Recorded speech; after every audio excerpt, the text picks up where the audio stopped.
గ్రామం ఉందండి. 100 ఇళ్ళు ఉన్నాయండి. ఆ గ్రామంలో 100 ఇళ్ళు ఉన్నాయి. ఆ గ్రామంలో ఎవరైనా చనిపోతే శవాన్ని పండబెట్టి ఊరేగించేటువంటి ఇది ఉన్న చూడండి, దాని పేరు పాడె. పాడె అంటే నిచ్చెన మోస్తరు ఉంటుంది. అది ఒక వడ్రంగి తయారు చేస్తాడండి, కొయ్య పని ఆయన. ఆయనకు ఆర్డర్ వస్తుంది, మా ఇంట్లో ఒక ఆయన చనిపోయినాడు, ఏమండి ఒక పాడి తయారు చేయండి. 2 కర్రలు చేసుకుని చిన్న చిన్న కర్రలు కోసి దాంట్లో ఇమిడ్చి నిచ్చెన మోస్తరు తయారు చేసి ఇస్తాడండి. దాని పేరు పాడె. ఆ పాడి మీద పండబెట్టి ఊరేగించి శ్మశానాన్ని తీసుకుపోతారు. ఇది పద్ధతి అండి. ఆ పల్లెటూరులో ఆ గ్రామంలో 100 ఇళ్ళు ఉన్నాయి. ఎవరింట్లో ఎవరైనా చనిపోయినా ఈయనకి ఆర్డర్ వస్తుందండి. ఎవరికి? ఈ వడ్రంగి.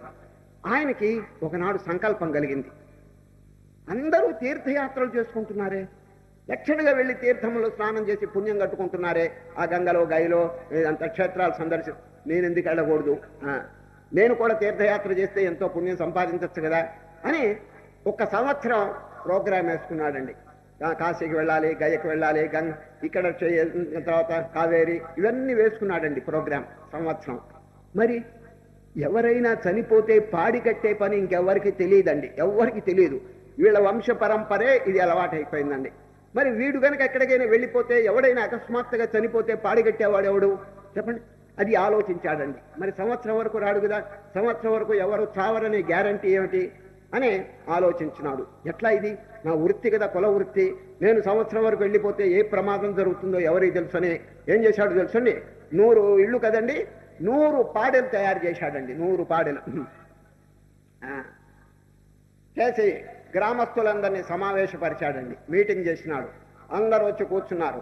ఓ గ్రామస్తులారా, పుణ్యం మీరే నాకు కట్టుకునేది, నేను పుణ్యం కట్టుకోకర్లా, మీరంతా తీర్థయాత్రకు వెళ్తున్నారు కదా, నేను వెళ్ళక్కర్లా, కాబట్టి సంవత్సరం వరకు నేను తిరిగి రాను. మరి సంవత్సరం లోపల ఏం ప్రమాదం జరుగుతుందో ఎవరికి తెలియదు. కాబట్టి ఈ వృత్తి అనేది మా వంశానికి తప్ప ఇంకెవరికి తెలియదు, పాడికట్టే పని కనుక నేను సంవత్సరం వరకు తిరిగి రాను కదా, ఏ ప్రమాదం జరుగుతుందో ఏం తెలియదు కదా. కాబట్టి 100 ఇళ్ళు ఉన్నాయి, 100 పాడెలు తయారు చేశాను. ఒక్కొక్కరు వారి వారి దొడ్డిలో ఒక్కొక్క పాడి కట్టుకోండి. ఎవరికైనా 2 కావాల్సి వస్తే పక్కింటి వాడిది అడిగి తీసుకోండి అని అందరికి ఒక పాడి పంచిపెట్టాడండి వాడు. ఆ మీటింగ్లోనే పంచిపెట్టాడు వాడు. చూడండి ఎంత దూరపు ఆలోచన చేశాడు వాడు.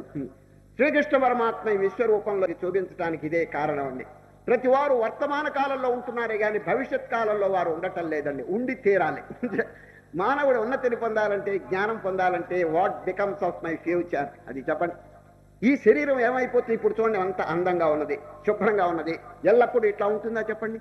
ఓల్డ్ ఏజ్, ముసలితనం వచ్చేటప్పటికి అంతా ముకుడించుకుని పోతుంది కదా చెప్పండి. ఈ శరీరం శాశ్వతంగా ఉంటుందా? బుడగ. మరి ఈ బుడగ వంటి జీవితంలో ఎన్ని సాధనలు, ఎన్ని కార్యక్రమాలు చేయాలి? మరి మానవుడు చేస్తున్నాడా చెప్పండి? నో, ఐ ఆమ్ పర్మనెంట్ అనేటువంటి అజ్ఞానం చేత వాడు ఏ సాధన చేయటం లేదండి. సరే, నేను ఎన్ని సంవత్సరాలు బతుకుతాననేటువంటి హామీ వాడికి ఎవరిచ్చారని చెప్పండి? Is there any guarantee of next moment చెప్పండి? నెక్స్ట్ క్షణం యొక్క గ్యారంటీ లేనప్పుడు వాడికి భవిష్యత్ అంతా వాడి చేతిలో ఉన్నదని ఎవరు చెప్పారు చెప్పండి? అది ఒక చిన్న దృష్టాంతం చెప్తే మీకు అర్థమవుతుంది. ఆనాడు మహాభారత సమయంలోనండి ధర్మరాజు గారు యుద్ధం అంతా అయిపోయిన తర్వాత చక్కగా రాజ్య పరిపాలన చేస్తున్నాడండి.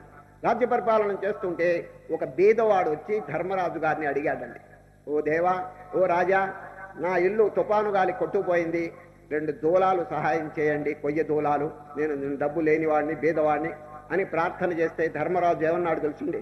నాయన, తప్పకుండా మీకు సహాయం చేస్తాను, దూలాలు రేపు కనిపించు అన్నాడండి. ఎవరు? ధర్మరాజు. రేపు కనిపించని. పాపం ఆ బీదవాడు పోతున్నాడండి, రేపు కనిపిస్తున్నాను. ఈ వాక్యం అండి పక్కనే భీముడు విన్నాడండి. భీముడు విని అంతఃపురంలో ఒక భేరి ఉందండి, విజయ భేరి. అది ఎప్పుడు మోగించరండి. తాము గాని తమ బంధువులు గాని యుద్ధంలో గెలిస్తే గబగబా భేరి మోగిస్తారండి. అదండి ఆచారం. భీముడు పరిగెత్తుకుని వెళ్ళి ఆ జై భేరి మోగించాడండి. మోగించేటప్పటికి ధర్మరాజు గారు విని, ఏమిటి, ఎవరు గెలిచారు యుద్ధంలో, ఎవరు మోగించారు ఇప్పుడు, ఇది పిలవండి, ఆ మోగించిన వాడిని పిలవండి అని చెప్పి పిలిస్తే ఎవరు? భీముడు. ఏమండి భీముడు గారు, మీరేనా మోగించిందని? ఎవరు గెలిచారు యుద్ధంలో అని అడిగాడు ధర్మరాజు. ఒకరు గెలవటం ఏంటండి, మీరే గెలిచారు, కాలమును మీరు జయించేశారు. రాజుని కాదు, కాలమునే జయించారు. రేపటి వరకు బతికుంటారనే గ్యారంటీ మీకు ఉన్నది. ఆయన్ని రేపు రమ్మన్నారు కదా దూలాలకి చెప్పండి. రేపటి వరకు మీరు బతికుంటారని మాకు లేదు, రేపు ఉంటామో ఓడతామో అని మాకు భయంగా ఉంటే రేపటి వరకు బతికుంటారని కాలమును మీరు జయించారు కాబట్టి నగారా వాయించాను అన్నాడండి. వెంటనే ధర్మరాజు ఉరి ఆ పీదవాడిని ఇప్పుడే పిలవండి అన్నాడండి. పిలిచి ఆయనకి దూలాలిచ్చి పంపించాడండి. చూచారా, నో టుమారో. చూచారా, రేపునకు రూపు లేదండి. రేపటి వరకు పుణ్యకార్యాలని వాయిదా చేయొద్దండి. సరే, ఎప్పుడు రేపని చెప్పి దైవ కార్యాలను విరమించబోకము మనస, దైవ కార్యాలను ధర్మ కార్యాలను వెనువెంటనే చేయి మనస. ఇటువంటి పుణ్యకార్యం కానీ దైవ కార్యం ఎప్పుడు కూడా don't post phone for tomorrow. అది ఎందుకంటే రేపు ఎట్లా ఉంటుందో ఎవరికి తెలుసు. ఈ శరీరం అనేది ఒక బబుల్, ఒక బుడగ. చేయవలసిన ధర్మకార్యములు, పుణ్యకార్యములు, ప్రార్థన, జపము ఇవన్నీ కూడా వెంటనే ఇప్పుడే చేయాలండి. పుణ్యం అనేటువంటిది సబ్స్టాన్షియల్గా ఈనాడు ఏమి సంపాదించినామని చెప్పి ముందుగానే ఆలోచించుకోవాలండి. ఈ విధంగా శ్రీకృష్ణ పరమాత్మ తన యొక్క దివ్య స్వరూపాన్ని చూపించి భవిష్యత్ అంతా ఒక్కసారి ఇప్పుడే చూపిస్తూ అనేకమైనటువంటి చక్కని బోధలు చేస్తుంటే అర్జునుడు గారికి అండి ఆనందం పొంగి పొరలుతున్నదండి. ఆశ్చర్యం, ఆనందం. చూడండి, ఆశ్చర్యం కలుగుతున్నది విశ్వరూపం చూచి, ఆనందం కూడా కలుగుతున్నది. ఇక భక్తిపూర్వకంగా విశ్వరూపానికి దండం పెట్టాలనుకున్నాడండి. చూడండి, ఇప్పుడు ఎవరైనా గొప్పవారు ఉంటే నమస్తే అని చెప్పి దండం పెడుతున్నాం కదా. మరి ఇటువంటి విశ్వరూపం బ్రహ్మాండమంతా వ్యాపించిన విశ్వరూపానికి దండం పెట్టాలని వీరికి అభిప్రాయం కలిగి ఎట్లా పెట్టగలడు? ఇప్పుడు మీరు ఎదురుగుండా ఉన్నారు కదండి, నమో నమః అని నమస్కారం చేస్తున్నాం. మరి కృష్ణుడు ఎదురుగుండా, పైన, పక్కన, వెనక, కింద అంతటా విశ్వరూపం వ్యాపించి ఉంటే దండం ఎట్లా పెడతారు? అందువల్ల అర్జునుడు ఏం చేసినాడో వినండి. ఓం నమః పురస్తాత్ అథ పృష్ఠతస్తే నమోస్తుతే సర్వత ఏవ సర్వ. కృష్ణ, నీకు ముందు దండం, వెనక దండం, పక్కన దండం, మొత్తం దండం అనేశాడండి. ఈ దండం ఇట తిప్పేశాడండి. ఎంత చక్కగా ఉందో చూడండి ఆ దండం. మళ్ళీ చెప్తున్నాను, నమః పురస్తాత్ అథ పృష్ఠతస్తే నమోస్తుతే సర్వత ఏవ సర్వ. ఈ విధంగా నమస్కారం చేసి తర్వాత ప్రార్థన చేస్తాడు. కృష్ణ, చాలా ఆనందమైంది, ఉపసంహరించండి, మీ మామూలు స్వరూపం దర్శింపజేయండి అని చెప్పి ప్రార్థన చేస్తే కృష్ణ పరమాత్మ ఓం శాంతి శాంతి తన యొక్క సహజ స్వరూపంతో ప్రత్యక్షమైనాడు. అర్జునుడికి చక్కని హితోపదేశం చివర చెప్తున్నాడు. ఇది ఎటువంటి బోధ అంటే ఊహించడానికి లేనటువంటి. ఈ అధ్యాయం చివర చెప్పినటువంటి 3-4 శ్లోకాలండి అమోఘమైనటువంటి భావంతో కూడినటువంటివండి. ఎవరు ఈ విశ్వరూపాన్ని చూడగలరు అనేటువంటి ప్రశ్న. నాహం వేదైః న తపసా న దానేన న చేద్యయా శక్య ఏవం విధో ద్రష్టుం దృష్టవానసి మాం యథా. అర్జున, ఇతర మార్గముల చేత ఎవరు ఈ విశ్వరూపాన్ని చూడలేరు. దేని చేత చూడగలరు? భక్త్యా త్వనన్యయా శక్య అహమేవం విధోర్జున జ్ఞాతుం ద్రష్టుం చ తత్వేన ప్రవేష్టుం చ పరంతప. అనన్య భక్తి. అనన్య భక్తి అని చెప్పి 3 క్రియలు చెప్తున్నాడండి. ఈ అనన్యమైన భక్తి ఎవరికి కలిగి ఉంటుందో, భక్త్యా త్వనన్యయా శక్య అహమేవం విధోర్జున జ్ఞాతుం, నంబర్ 1, ద్రష్టుం, ప్రవేష్టుం, 3 క్రియలు చెప్తున్నాడు. ఎవరికి అనన్య భక్తి ఉంటుందో వారు ఈ 3 అనుభవాలు పొందుతారు. ఏమిటా 3 చెప్పండి? జ్ఞాతం అంటే ఏంటి? తెలుసుకోవటం. దేవుణ్ణి తెలుసుకోగలరు. దాని అర్థం ఏమిటి? దేవుడు ఎక్కడో దూరంగా ఉన్నాడు. దూరంగా ఉన్నటువంటి దేవుణ్ణి వీడు తెలుసుకోగలరు అంటే దాని అర్థం ద్వైతం. ద్వైతంలోనండి దేవుడు ఎక్కడో దూరంగా ఉంటాడు. వైకుంఠము, కైలాసము, ఎక్కడో గుళ్ళోనో, వీడు ఇక్కడి నుంచి దండాలు పెట్టుకుంటూ ఉంటాడు. ఇది ద్వైతం. జ్ఞాతం, తెలుసుకోగలడు. దూరంగా ఉండే దేవుణ్ణి తెలుసుకోగలడు ఈ అనన్యమైన భక్తి చేత. ద్రష్టం, దగ్గరకు వస్తాడు దేవుడు. దగ్గరకు వస్తాడు. He can see God face to face, ఎదురుగుండా. ఇది విశిష్టాద్వైతం. చూచారు? విశిష్టాద్వైతంలోనండి దేవుడు చాలా దగ్గరకు వస్తాడు. ఈ జీవుడు భగవంతుల్లో ఒక అంగం. చూచారు? ఎంత దగ్గరకు వస్తాడు చూడండి. అది విశిష్టాద్వైతం. ఇది ద్రష్టం అంటే చూడగలడు. ప్రవేశం 3వది అద్వైతం. అద్వైతంలోనండి ఈ జీవుడు దేవుడిలో ప్రవేశిస్తాడు. ఇక్కడ నో టూ, ఇక జీవుడు అనేటువంటి ద్వైతం ఉండదండి. ఆ అద్వైతం, ఆ పరమాత్మలో కలిసిపోతాడు. 3 క్రియలు చూడండి ఎంత అద్భుతంగా ఉన్నాయో. ఎవరు అనన్యమైనటువంటి భక్తి కలిగి ఉంటారో వారికి 3 అనుభవాలు కలుగుతాయి. ఏమిటి చెప్పండి?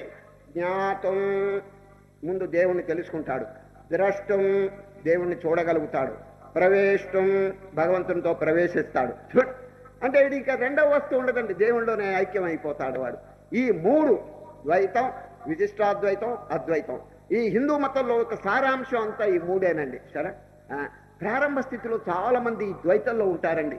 దేవుడు ఎక్కడో దండాలు పెడుతూ పూజ చేస్తూ, అక్కడెక్కడో ఋషికేశం, లేకపోతే బద్రీనాథం, లేకపోతే కాశీయో, లేకపోతే రామేశ్వరం దేవుడు ఉన్నాడని చెప్పి దండాలు పెట్టుకుంటూ, లేకపోతే వైకుంఠం, కైలాసము, ఇట్లా దూరంగా ఉన్న దేవుడికి దండాలు పెట్టుకుంటూ ఉంటాడు.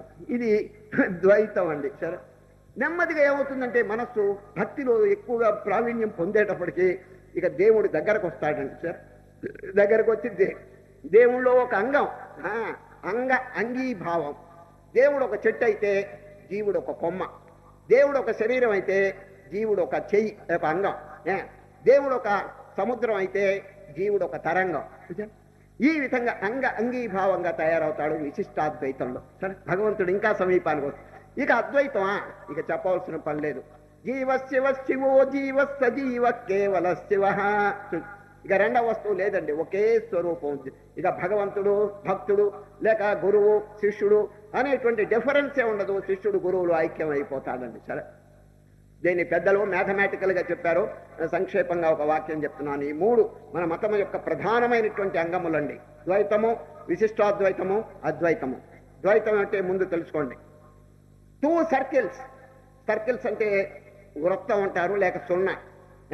ఒకటి పెద్ద వృత్తం, పెద్ద సున్నా, చిన్న సున్నా. 2 సర్కిల్స్ కనెక్టెడ్ బై డివోషన్. చూడండి, పెద్ద సర్కిల్ ఏమో భగవంతుడు, చిన్న సర్కిల్ ఏమో జీవుడు అండి. 2 circles separate each other from each other, connected by devotion. ఇదండి ద్వైతం.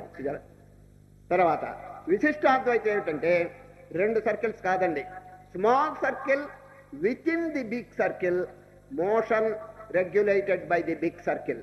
ఇది విశిష్టాద్వైతం. చూడండి, చిన్న సున్నా సర్కిల్ పెద్ద దాంట్లోకి వచ్చేస్తుందండి. అది పెద్ద సర్కిల్ దీని యొక్క సమస్త సమాచారంలో అదే చూసుకుంటూ ఉంటుందండి. సరే, small circle within the big circle, motion regulated by the big circle. ఇది విశిష్టాద్వైతం. ఇక అద్వైతం ఏమిటి తెలుసండి, small circle within the big circle expands and coincides with the big circle. బాగా డెవలప్ అయిపోతుంది చిన్న సర్కిల్, పెద్ద దాంతో కలిసిపోతుందండి. ఓన్లీ 1 సర్కిల్ రిమైన్స్, అదే అద్వైతం. ఈ విధంగా జీవుడు అనేటువంటి చిన్న సర్కిల్ అండి జీవత్వంతో ఎప్పుడు తృప్తి పొందకూడదండి. చిదానంద రూప శివోహం శివోహం అనేటువంటి గంభీరమైనటువంటి భావాన్ని మననం చేయాలండి. కనుకనే శ్రీకృష్ణ పరమాత్మ 3 దృష్టాంతాలు చెప్పినాడండి, 3 క్రియలు. జ్ఞాతుం ద్రష్టుం చ తత్వేన ప్రవేశం చ పరంతప. ఇప్పుడు చివరి శ్లోకమైనటువంటి 55 ఉన్న చూడండి, ఇది భగవద్గీత మొత్తానికి చాలా అమూల్యమైనటువంటి శ్లోకం అండి. ఏది 11వ అధ్యాయంలో 55వ శ్లోకం.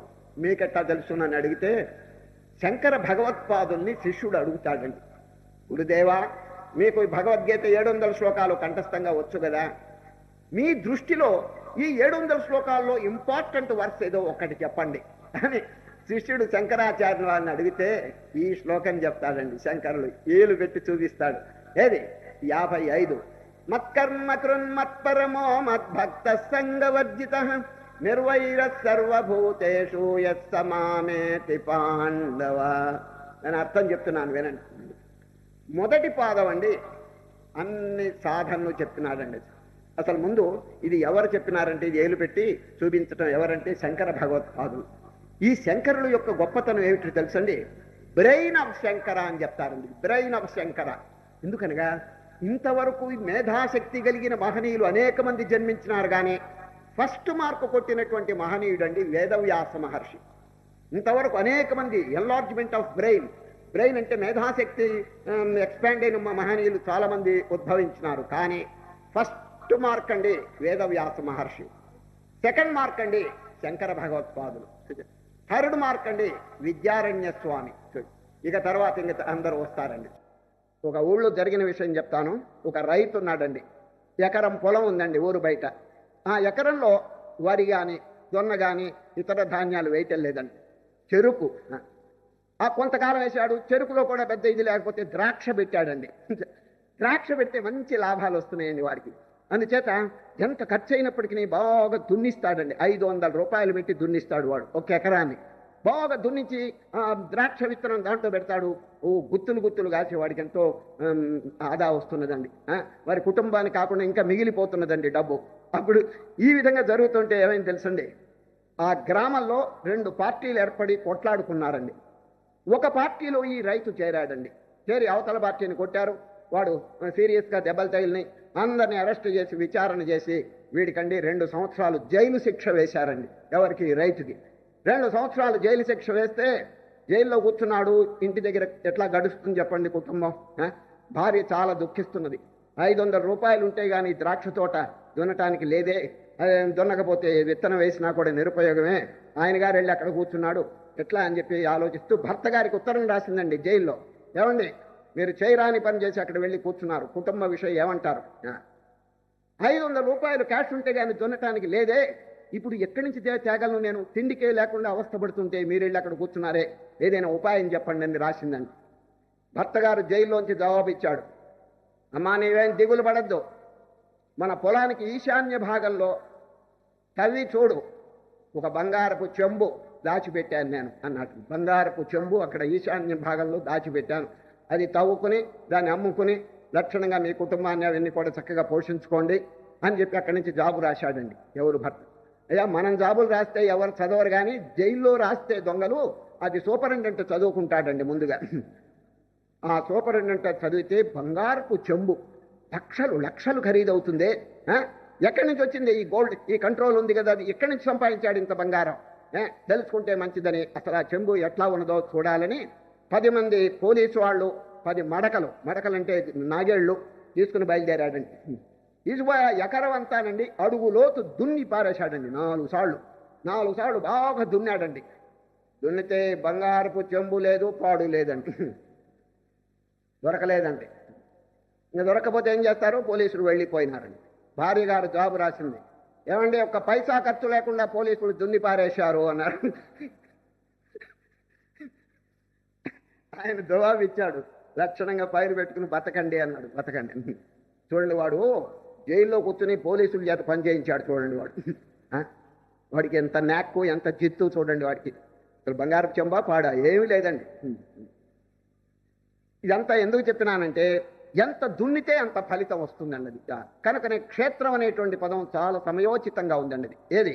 ఈ హృదయానికి క్షేత్రం. అది క్షేత్రజ్ఞ విభాగం అని చెప్పి చక్కగా ప్రారంభిస్తూ ఇప్పుడు సద్గుణములు 20 సద్గుణం. ఇదివరకు ఎన్ని చెప్పినారు చెప్పండి? ఈ 12వ అధ్యాయం 26 ఏమిటి చెప్పండి? అద్వేష్ట సర్వభూతానాం మైత్ర కరుణ ఏవచ నిర్మమో నిరహంకార సమదుఃఖ సుఖక్షమే.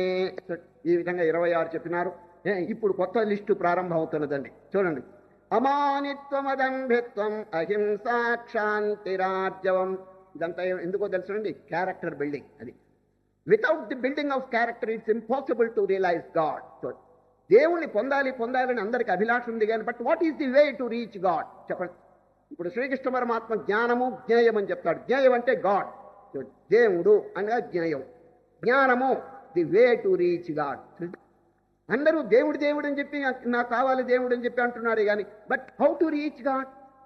వారిని పొందటం మంచిది, ఎట్లా పొందగలరు మీరు? ఇప్పుడు చెప్పండి, విజయవాడ వెళ్ళాలి, విజయవాడని ఊరికి అనుకుంటూ ఉంటే ఎట్లాగండి? What is the way to reach Vijayawada?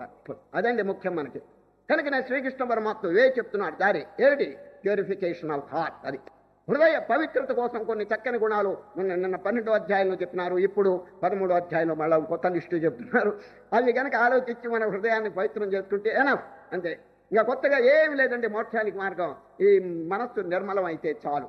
ఎందుకో తెలుసిన, దేవుడనేవాడు ఎక్కడో వైకుంఠంలోనూ కైలాసంలోనూ ఇంకెక్కడో ఆకాశంలోనే ఉండి మన హృదయంలోకి దిగి రావటం అనేది కలలో కూడా లేదండి. సార్, ఎక్కడో ఉండి ఇక్కడికి రావటం కాదండి. God is already here, but you have forgotten.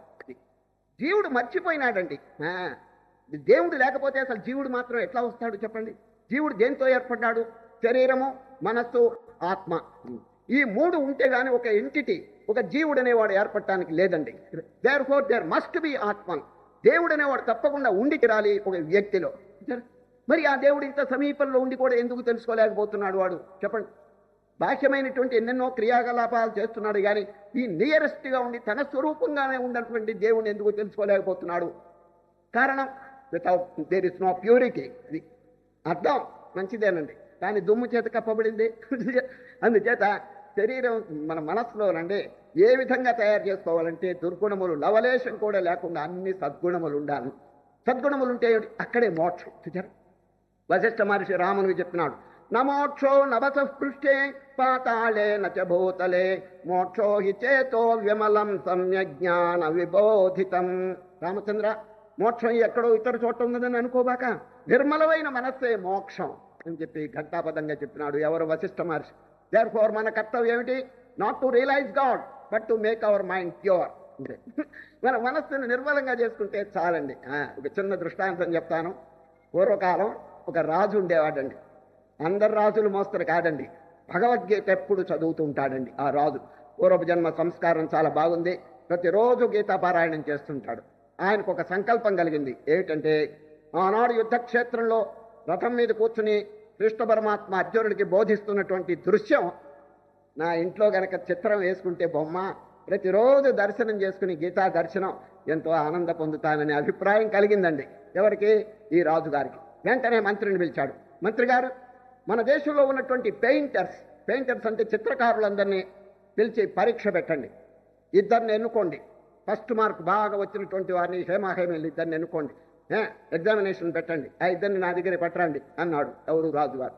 మంత్రి గారు అట్లాగే టెస్ట్ ఎగ్జామినేషన్ పెట్టి ఇద్దరిని మెరికిల్ వంటి వారిని ఏరుకున్నాడండి. వాళ్ళిద్దరిని తీసుకొచ్చి, రాజా ఇదిగో వీళ్ళిద్దరు హేమాహేమీలు, చిత్రరచన చేశారంటే న్యాచురల్గా ఉంటుంది వీళ్ళిద్దరు అని చెప్పి వెంటనే వాళ్ళిద్దరిని పిలిచి, నాయనలారా, నా అంతఃపురంలో 2 గోడలు ఉన్నాయి ఆపోజిట్గా, ఇటొక గోడ ఇటొక గోడ తెల్లగా ఉన్నాయి. మీరేం చేయాలంటే గీతా చిత్రం, రథం మీద కూర్చొని కృష్ణ పరమాత్మ అర్జునుడికి బోధ చేస్తున్నటువంటి గీతా బోధ చేస్తున్నటువంటి దృశ్యం, ఇటు గుర్రాలు అటు సైన్యం ఇవన్నీ కూడా దాంట్లో చిత్రించాలి. 6 మాసములు టైం ఇచ్చినాను. మీ ఇద్దరిలో ఎవరికి ఫస్ట్ మార్క్ వస్తుందో అనగా ఎవరి యొక్క చిత్రం అద్భుతంగా ఉంటుందో 5,000 రూపాయలు పారితోషికం ప్రైజ్ అని డిక్లేర్ చేశాడండి. 5,000 రూపాయలు పారితోషికం ప్రైజ్ వస్తుందని చెప్పేశారు. ఇక చూడండి, ఈ 6 మాసములు మీరు ఇళ్ళకి వెళ్తే వెళ్ళొచ్చు, లేకపోతే ఇక్కడే భోజనం, రాజభోజనం పెడతానన్నాడు. మీకు కావాల్సిన రంగులు ఇవన్నీ కూడా నేను సప్లై చేస్తానన్నాడు. చూడండి, ఇద్దరు డివైడ్ చేసుకున్నారు. ఈ గోడ ఈయన తీసుకున్నాడు, ఈ గోడ ఇంకొక ఆయన తీసుకున్నాడు. చూడండి, ఒక టైం ఫిక్స్ చేసినారు. అప్పటి నుంచి మొదలు పెట్టారండి ఇద్దరు. మొదలుపెట్టి ఈయన ఎంత చక్కగా గీస్తున్నాడంటే బొమ్మ 6 నెలలు కదండి. ఈ 6 నెలల లోపల మోస్ట్ న్యాచురల్గా ఆ భగవద్గీత చిత్రం అంతా వేశాడండి ఈయన. 6 నెలలు పూర్తయిన తర్వాత అండి జడ్జెస్ వచ్చారండి, 4 జడ్జెస్. న్యాయం అంటే ఫస్ట్ మార్కు ఎవరికి అని చెప్పి సెటిల్ చేయడానికి న్యాయ నిర్ణేతలు 4 వచ్చారండి ముందు. అయితే ఇటువైపు కర్టెను ఇటువైపు కర్టెను అంటే తెర వేశారండి. ఎందుకంటే వీడు వేసిన బొమ్మ వాడు కాపీ చేస్తాడేమో అని. ఆ పూర్వకాలం కూడా కాపీలు ఉన్నాయండి. అందువల్ల తెర వేసేశారండి. తెర వేస్తే వీడు బొమ్మ వీడు, వాడి బొమ్మ జడ్జెస్ వచ్చి ముందు ఇది తెరిచారండి. ఇది తెరిచేటప్పటికి ఆ జడ్జెస్ 4 ఎటువంటి నిర్ణయం చేసినారంటే, ఇక జగత్తులో ఇంతకు మించి ఎవరు వేయలేరు, మోస్ట్ న్యాచురల్, సాక్షాత్ కృష్ణ పరమాత్మ అవతరించినట్టుగానే ఉంది, అర్జునుడు ఇక్కడ ప్రతిష్ఠింపబడినట్టుగా ఉంది, గుర్రాలు ఇవన్నీ కూడా న్యాచురల్గా ఉన్నాయి, ఈయనకే ఫస్ట్ మార్క్ ఇస్తామని చెప్పి జడ్జెస్ మనస్సులో అనుకున్నారండి. మరి వీడిది చూడాలి కదా. వీడి తెర తీసి వీడి పరిస్థితి ఏమిటో చెప్తాను వినండి. వీడు ఈ 6 నెలలు అసలు బొమ్మే గీయలేదండి, బొమ్మే తాకలేదు. ఒక గాజు పెంకు తెచ్చుకున్నాడండి. ఎక్కడో గాజు పెంకు తెచ్చుకుని ఈ గోడంతా రుద్దటం మొదలు పెట్టాడండి. ఊరికే రుద్ది రుద్ది రుద్ది నొన్నగా అద్దం మోస్తరు తయారు చేశాడండి వాడు. వీడు 6 నెలలు చేసిన పని ఏమంటే బొమ్మ గీయలేదండి. బాగా గట్టితనం ఇదంతా కూడా బాగా గరుకుతనం, రఫ్నెస్ అంతా తీసేసి ఎట్లా తయారు చేశాడంటే నొన్నగా అద్దం మోస్తరు తయారు, సాక్షాత్ అద్దమేనండి. ఎప్పుడు జడ్జెస్ ఈ తెర తీసేశారో ఈ ఎదురుగుండా ఉన్న చిత్రం ఈ అద్దంలో ప్రతిబింబించిందండి అది.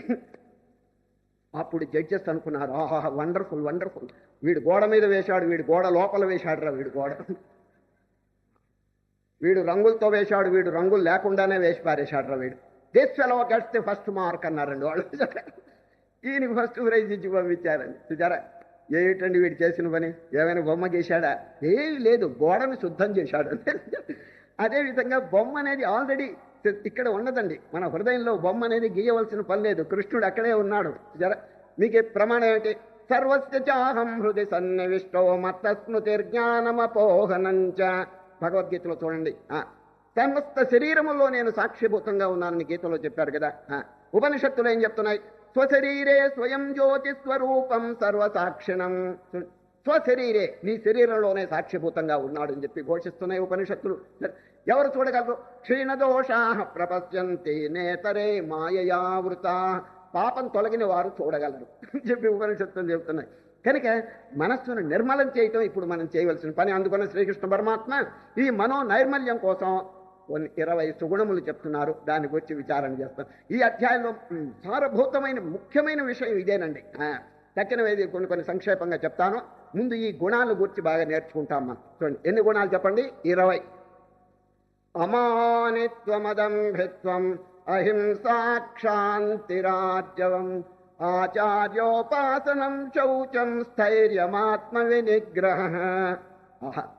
ఒక్కొక్క దాన్ని విచారిస్తే నిజంగా ఆనందం కలుగుతుందండి.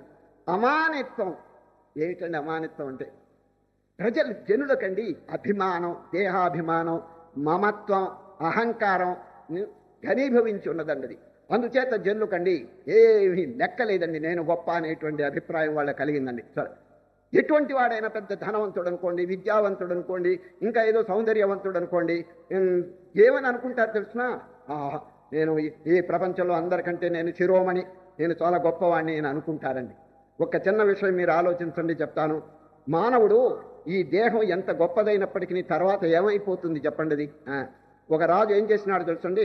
తన మంత్రిని పిలిచి, ఓ మంత్రి గారు, నా రాజ్యంలో ఉన్నటువంటి చనిపోయిన దేహాలు తీసుకురాండి అన్నాడండి.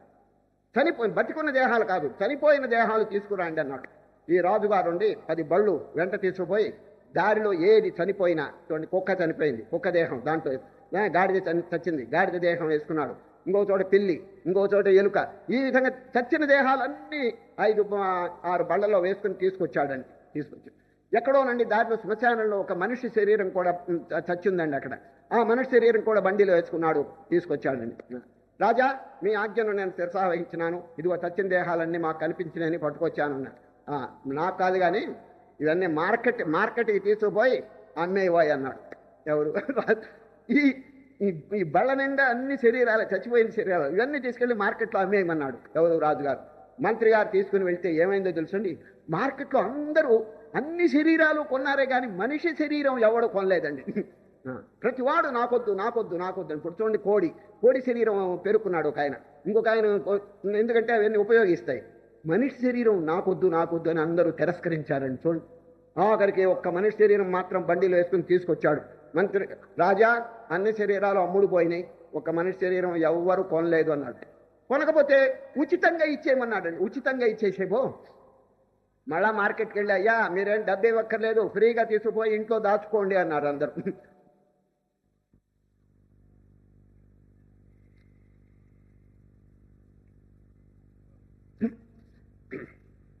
శ్రీకృష్ణ పరమాత్మ 20 సుగుణములు చెప్పుతూ మొట్టమొదట అమానిత్వం, అభిమానము, గర్వము ఇవి లేకుండా ఉండవాలని చూడమన్నారు. సరే, దానికి దృష్టాంతం చెప్తున్నాను చూడండి. షా అనేటువంటి తలకట్టు గనక నిటారుగా ఉండి పైకి లేస్తే పక్కన వా గనక పెడితే శవ అయిపోతుందండి. అట్లా కాకుండా ఆ తలకట్టు వంగితే చూడండి, వంగి షీ, చూడండి, గుడి పెట్టండి, షీ పక్కన వా పెడితే ఏమవుతుంది చెప్పండి? శివ. ఎంత భేదం చెప్పండి, శవానికి శివకి ఎంత భేదం. అదేవిధంగా ఎప్పుడు వినయ విధేయతలు మానవుడికి కలుగుతాయో అప్పుడు అండి ఎంతో మార్పు వస్తుంది. నిరభిమానం, నిరహంకారం. అమానిత్వం. పశ్చిమ దేశంలో గొప్ప సైంటిస్ట్ ఉన్నాడండి, వారి పేరు మీకు అందరికీ తెలుసు, న్యూటన్. వారి గొప్పతనం ఏమిటి తెలుసండి? ఒక సిద్ధాంతాన్ని కనిపెట్టాడండి ఆయన. దాని ముందు ఎవరు కనిపెట్టలేదు. ఏమిటంటే, ఒక రాయి గనక వదిలితే కింద పడుతుందండి. రాయి వదిలితే కింద పడుతుంది, పండు రాలితే కింద పడుతున్నది, మనిషి జారితే కింద పడుతున్నాడు. ఎందుకు అని అడిగితే ఎవరు చెప్పలేకపోయినారండి. దాని ముందంతా వీరు కనిపెట్టారు ఒక సిద్ధాంతం. భూమికి ఆకర్షణ శక్తి, ఒక లా పనిచేస్తున్నది, శాసనం, ది లా ఆఫ్ గ్రావిటీ. భూమికి ఆకర్షణ శక్తి ఉన్నది, అందుచేత పండు కానీ రాయి కానీ మనిషి కానీ పడితే కింద పడుతున్నారని చెప్పి చక్కని సిద్ధాంతం లోకానికి ఎంత చక్కగా వెల్లడి చేస్తే ఇక చూడండి వారి కీర్తి దిగంతం వ్యాపించిందండి. ఎవరి కీర్తి చెప్పండి? న్యూటన్. చాలామంది వారి దగ్గరికి వెళ్ళి, ఏమండో జగద్విఖ్యాతి పొందేశారు మీరు, మీ ప్రజ్ఞ అపారమైందని చెప్పి స్తోత్రం చేస్తుంటే వారు ఏమన్నారో చూడండి. I am only a child. I am only a child picking up a few pebbles on the shore of the gigantic ocean of truth అన్నాడు. సత్యం అనేటువంటి మహాసముద్రపు ఒడ్డున 4 చిల్లిగవ్వలు ఏరుకున్నానయ్యా, నేను చేసిన ఘనకార్యం ఏమిటయ్యా అని అడుగుతాడు. చూడండి ఎంత నిరభిమానం. నేను మళ్ళీ చెప్తున్నాను, I am only a child picking up a few pebbles on the shores of the gigantic ocean of truth. అది సత్యం అనేటువంటి మహాసముద్ర పొడ్డున 4 చిల్లిగవ్వలు ఏరుకున్నా. చూడండి అంత విఖ్యాతి కలిగినటువంటి సైంటిస్ట్ న్యూటన్ ఎంత నిరభిమానమో చూడండి అది. కనుక హనుమంతుని దగ్గర ఇటువంటి మహామహుల దగ్గర మనం చక్కగా నేర్చుకోవాలండి. చాలా ఎంతో వినయ విధేయతలు. మీరు ఎంత గొప్పవారైనా అవుగాక, ఏమండి ఆ భగవంతుని దగ్గర పెద్దల దగ్గర ప్రతి వారి దగ్గర కూడా వినయ విధేయతలు, మోడెస్టీ అంటారు ఇంగ్లీష్లో, మోడెస్టీ. అది చాలా ముఖ్యమైనదండి. పెద్దలు చెప్తున్నారు, to be humble to superior is duty. చూడండి బాగా వినండి. To be humble to superiors is duty, to be humble to equals is courtesy, to be humble to inferior is nobleness అన్నారు. చూడండి పెద్దల దగ్గర కానీ, మధ్యస్థుల దగ్గర కానీ, చిన్నవారి దగ్గర కానీ ఎంతో వినయ విధేయతల్లో ఉండటం వారి యొక్క ఘనతను ఇంకా ఇనుమడింపజేస్తాయే కానీ తగ్గించదండి. సరే, అందుకనే అమానిత్వం. చూడండి టైం లేదు, సంక్షేపంగా విచారం చేస్తాం. అదంభిత్వం అహింసా క్షాంతిరాజ్యవం. అదంభిత్వం దంభం. దంభం అంటే ఏంటండి? ఈ అహంకారంలోనే ఒక రకం అండి ఇది. నేను గొప్పవాడను అని చెప్పి అహంకరించడం అన్నమాట ఇది. సరే, చాలామంది ఇప్పుడు అనేక మంది ఈ ప్రపంచంలో ఉన్నారు కదండి, తాను ఒక్కడే గొప్ప అని ఎట్లా చెప్పుకోగలడు చెప్పండి? అందరిలో కూడా శక్తి సామర్థ్యాలు ఉన్నాయి కదండి. ఒకరే నేను గొప్ప అని చెప్పి ఎట్లా అనుకుంటాడు? ఒక రాజు ఏం చేశాడో చూసండి, తన దగ్గర ఆస్థానంలో ఉండే పండితులందరినీ పిలిచాడండి. పండితులందరూ పిలిచి, ఓ పండితులారా, నా మీద భారతం రాయండి అన్నాడండి. నా మీద భారతం రా, ఇదేమిటండి ఆశ్చర్యం? భారతం అనేది ఏదో జరిగినటువంటి సంఘటనే కానీ ఒకరి మీద భారతం ఎవరు రాస్తారండి? ఆయనకి బాగా కొవ్వెక్కిందండి, అహంకారం కలిగి, ఈ దంభం కలిగి పండితులందరినీ ఆజ్ఞాపించాడు. అందరిని పిలిచి, ఓ పండితులారా, నా మీద భారతం రాయండి అన్నాడు. మారు మాట్లాడబాకండి, 6 నెలలు టైం ఇచ్చాను, మీ భోజన సామగ్రి అంతా పంపిస్తాను, నా మీద 18 పర్వాలు భారతం రాయండి అన్న. మారు మాట్లాడద్దు, మీరు కనుక రాయకపోతే బహిష్కరిస్తాను, నా ఆస్థానంలో మిమ్మల్ని ఉంచేది లేదు అని చెప్పేస్తే, పాపం ఇళ్ళ దగ్గరికి వెళ్ళి ఆ పండితులంతా ఆలోచిస్తున్నాం, ఇది ఎక్కడ వచ్చింది కర్మ, ఒకడి మీద భారతం రాసేది ఏమిటి? భారతం అనేది ఏదో జరిగింది కదా, ఒక సంఘటన. ఈయనేమిటో మన మారు మాట్లాడద్దన్నాడు, రాయకపోతేనేమో ఉద్యోగాలు పెరిగేస్తా అన్నాడు అని చెప్పి అందరూ ఆలోచనలో పడ్డారు. ఎవరో పండితులు. 5 నెలలు పూర్తి అయిందండి. ఈయన గారు భోజన సామగ్రి పంపిస్తున్నాడు, పండితులంతా బాగా శుభ్రంగా భోజనం చేస్తున్నారండి. 5 నెలలు అయిన తర్వాత పండితుల నాయకుడిని పిలిచాడండి. ఎవరు? రాజుగారు. ఏమండి, భారతం రాస్తున్నారా? ఎన్ని పర్వాలు పూర్తి అయింది నా మీద అన్నట్టు. స్వామి, కలం పెట్టామండి పేపర్ మీద, 2 సందేహాలు పట్టుకున్నాయి, అందువల్ల మేము ఆ సందేహాలు తీర్చలేక అట్లాగే ఉన్నాం, ఇంతవరకు ఏం ఏమిటి ఆ సందేహం అన్నారు. భారతము పాండవులు 12 సంవత్సరాలు అరణ్యంలో ఉన్నారు, 1 సంవత్సరం అజ్ఞాతవాసం చేశారు, మీరేమో భారతం రాయమన్నారు. మరి దేవరవారు 12 సంవత్సరాలు ఏ అరణ్యంలో ఉంటారో మాకు తెలియదు, ఏ వేషం వేస్తారో అది మాకు తెలియదు, మిమ్మల్ని అడిగి తెలుసుకోవాలని చెప్పి ఇంతవరకు ఆగినామన్నారు. అప్పుడు అన్నాడు, నా మీద భారతం రాయాలంటే నేను 12 ఏళ్ళు అరణ్యంలో ఉండాలా అన్నాడు. తప్పకుండా ఉండాలండి, అట్టయితే వద్దులేండి అన్నాడండి. ఎంత కొవ్వెక్కిన మాటలు మాట్లాడుతున్నాడు చూడండి. తన మీద భారతం ఏంటండి? ఈ విధంగా అక్కడెక్కడండి దంభం, అహంకారం పెరిగిపోయిందండి. అటువంటి వాళ్ళండి శాంతి దొరకదండి వాడు. కనుకనే శ్రీకృష్ణ పరమ అవన్నీ దులిపి అవతల పారేమన్నాడు తుర్కుణాలు. మమానిత్వమదంభిత్వం అహింసాక్షాంతిరాజ్యవం. ఒక్కొక్క సుగుణం ఆలోచిస్తుంటే ఎంత అద్భుతంగా. అహింసా క్షాంతిరాజ్యం. శాంతి. శాంతి అంటే ఏంటండి? ఓర్పు. ఈ ఆధ్యాత్మ విషయంలో ఎవరైనా ప్రయత్నం చేస్తుంటే అనేక ఒడిదుడుకులు రావచ్చండి. సరే, ఏదైనా దారిలో కనుక కష్టాలు వస్తే డోంట్ ఫియర్. అది నిరుత్సాహపడకూడదండి. ఎందుకంటే మన యొక్క లక్ష్యం ఏమిటి చెప్పండి? భగవంతుడు. ఆ భగవంతుడి దగ్గరికి వెళ్ళేటప్పుడు ఈ దారిలో ఏమొచ్చినప్పటికీ we shall be ready. Fight for the best, face the worst. ఇదివరకు మీకు చెప్పాను ఈ మాట. అద్భుతమైనటువంటి లక్ష్యం మనం ఎదురుగుండా పెట్టుకున్నాం. ఏమిటి? Realisation of God. ఈ దారిలో ఏవైనా అవాంతరాలు వచ్చినా, ఎవడైనా స్తోత్రం చేసినా, ఎవడైనా నిందించినా, ఏది వచ్చినప్పటికీ యూ షుడ్ నాట్ కేర్. చూడండి వివేకానంద స్వామి చూడండి, కొందరే సత్యమెరుంగుచుందురిలను కాని తక్కిన వారలు గనుడ నిన్ను చేరి నవ్విన లక్ష్యంబు చేయబోకు. Don't care. ఎవరైనా మిమ్మల్ని గురించి నవ్వినా హేళన చేసినా పే నో హీడ్ అంటాడు. చూడండి కనుక ఈ ఆధ్యాత్మ విషయంలోనండి శాంతి అంటే ఓర్పు అండి. సరే, సహనం ఉండాలండి. సహనం ఏమి ఇతరులు ఏమన్నా అనుగాక మన యొక్క హృదయం పవిత్రంగా ఉండి ఆ భగవంతుని యొక్క పాదపద్మాలను మనం నమ్ముకుంటే మనకి ఏదికి మా అడ్డు వచ్చినప్పటికీ కేర్ చేయకూడదండి. ఎందుకంటే మన యోగక్షేమాలు ఆ మహనీయుడు జాగ్రత్తగా చూస్తున్నారు. చూడండి, అనన్యాస్త్యంత ఎంతో మాం ఏ జనా పర్యుపాసతే తేషాం నిత్యాభియుక్తానాం యోగక్షేమం వహామ్యహం. పశ్చిమ దేశంలో మీరందరూ పేరు వినుంటారు, సోక్రటీస్. చూడండి, సోక్రటీస్ అనే గొప్ప విజ్ఞానవేత్త, తత్వవేత్త అండి, ఫిలాసఫర్ ఉన్నాడండి. వారు ఎంత గొప్పవారంటే వారి జీవితంలో నుండి ఇటువంటి శాంతి మొదలైన గుణాలన్నింటినీ అభ్యసించాడండి ఆయన. ఆయన ఊరికే వాచా వేదాంతం కాదండి, నిత్య జీవితంలో ప్రేమ, దయ, కరుణ, క్షమ ఇవన్నీ కూడా బాగా అభ్యాసం చేశారండి. సహనం, ఓర్పు. నిజంగా ఓర్పు అనే సబ్జెక్ట్ వచ్చినప్పుడు వారి పేరు ముందుగా చెప్పుకోవాల్సి వస్తుందండి. వారు దాంపత్యం సరిలేదండి. వీరు ఎంత గొప్పవారో, ఎంత శాంత స్వభావులో, భార్య అంత గయ్యాలి. చూడండి, ఎప్పుడు అరవటం, కేకలు వేయటం. ఆమెకి రజోగుణం, వీరికి సత్వగుణం. ఇద్దరికి దాంపత్యం అంట కుదరని. పాప ఈయన మహనీయుడు కాబట్టి సర్దుకుపోతున్నాడండి. సరే, ఇప్పుడు రెండు చేతులు కలిస్తే కదండి శబ్దం వచ్చేది, రెండు కలవకపోతే శబ్దమే రాదు.